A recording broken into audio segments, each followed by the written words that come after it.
Hello and welcome to my channel. Say hi to a happy day. In this channel, I would like to share tales and stories I personally picked and or my kids' favorite book stories. Let's enjoy listening while I read to you a story, An Adventure for Wendy. Peter Pan and the Lost Boys loved listening to Wendy's bedtime stories. Tinker Bell, too, never missed the telling. They all delighted in her gripping tales of swashbuckling pirates, hidden treasures, and magical pixie dust. But one night, during story time, the Lost Boys all looked bored. Even Michael and John found their sister's tale dull. "Please tell us a new story," Michael said. "Where will I find the inspiration for a fresh story?"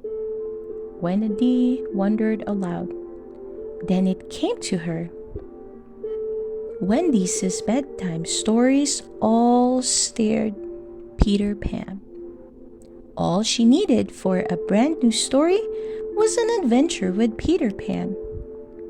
The next morning, Wendy bounded out of bed, ready to join Peter Pan on an exciting excursion.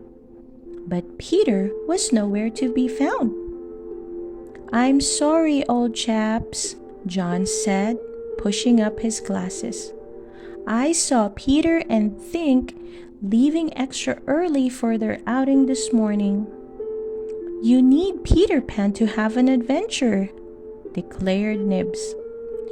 "What will you do, Wendy?" asked Toodles. It was true. Peter was always the daring hero for Wendy's stories. But Wendy wasn't concerned.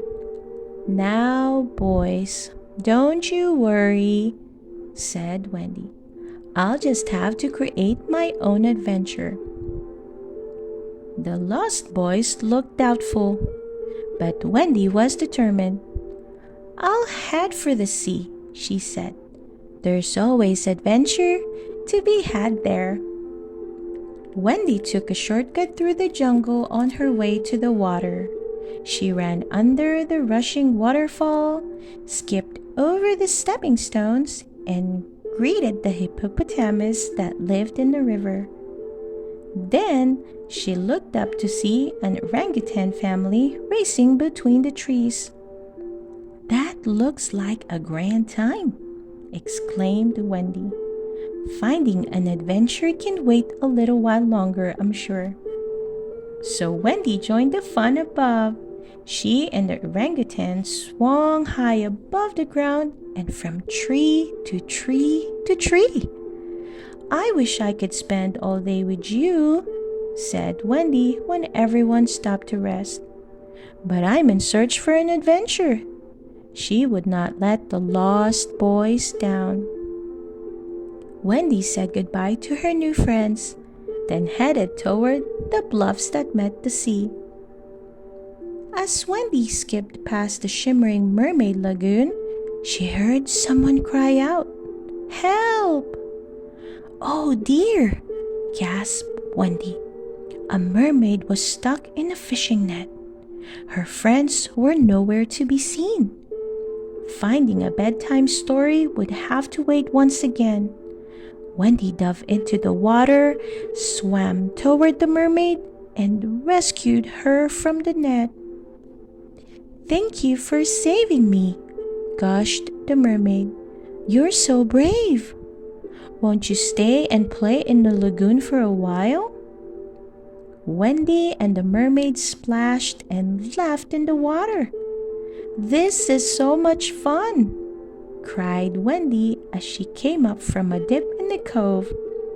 "But I really must be going. I still have to find my adventure." She left her mermaid friend and went off in search for her bedtime story. Wendy hiked along the coast, past Blind Man's Bluff, heading toward a rowboat moored at the dock. Once she reached the boat, Wendy thought she could finally start her adventure. Then she'd have a bedtime story to tell. But when Wendy arrived at the rowboat, she found Smee trying to steal it. Her bedtime story would have to wait. She couldn't let Smee take the Lost Boys' boat. "Now, Smee, you leave that boat alone," warned Wendy. "It belongs to the Lost Boys." The pirate grinned. "You'll have to fight me for it first, little lass," he challenged. Wendy dwelled with Smee, using all the sword skills she'd learned from Peter, and a few tricks of her own. Soon, victory was hers, as was the boat. Her adventure could finally begin.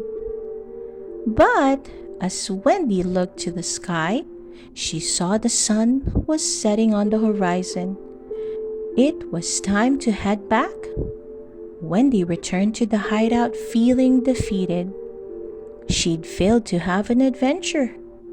There would be no new bedtime story that night.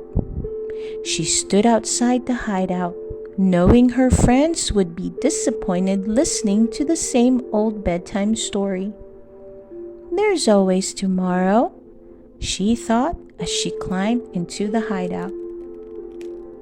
When the Lost Boys gathered around, Wendy apologized. "I'm sorry, boys. I meant to have a marvelous adventure today, but instead I swung through the trees with the orangutans, saved a mermaid, and fought off a pirate." The Lost Boys listened in awe. Peter Pan was enthralled. Swinging from the trees? Swimming in the lagoon? Dwelling with Smee? "Wendy, what a thrilling day you had!" Peter exclaimed. "You're so courageous," said John. The Lost Boys all agreed it was the best bedtime story they'd ever heard. "Hooray for Wendy!" they cheered. Looking back on her day, Wendy realized they were right. She'd created her own adventure all by herself. What a wonderful feeling! That night, Wendy snuggled into her own bed, dreaming about all the big adventures she'd have the next day. The end. I hope you enjoyed listening to the story An Adventure with Wendy. Please don't forget to hit that like button and subscribe to listen to more of our favorite book stories. See you soon!